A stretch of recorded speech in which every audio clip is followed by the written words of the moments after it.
శిలువలో చనిపోయే ముందుగా తల్లి ఎదురు నిలబడితే, అమ్మా ఇదిగో నీ కుమారుడని యోహాను గారిని చూపించి, ఇదిగో నీ తల్లిని యోహాను గారికి చెప్పి, ఏం చెబుతున్నాను అమ్మకు చెప్పండి, నిందలెన్నో వచ్చినా తనను విడువని అమ్మకి అభయమిచ్చి మంచి దారిని చూపించిన మంచి బిడ్డగా మీకు కనబడ్డం లేదా యేసు ప్రభు? అమ్మా ఇదిగో నీ కుమారుడని, ఇదిగో నీ తల్లి అని అన్నావు యోహానుతో.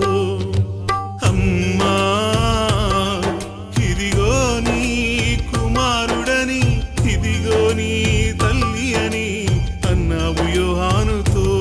నిందలెన్నో వచ్చినా నిన్ను విడువని అమ్మకే, నిందలెన్నో వచ్చినా నిన్ను విడువని అమ్మకే అభయమిచ్చి దారి చూపిన మంచి బిడ్డవు నీవేగా. ఆ కలువరిగిరి మీద నీవు పలికిన ప్రతి మాట నా బ్రతుకంతటిలోనా ప్రకటించెద ప్రతి చోట. ఆ కలువరిగిరి మీద నీవు పలికిన ప్రతి మాట నా బ్రతుకంతటిలోనా ప్రకటించెద ప్రతి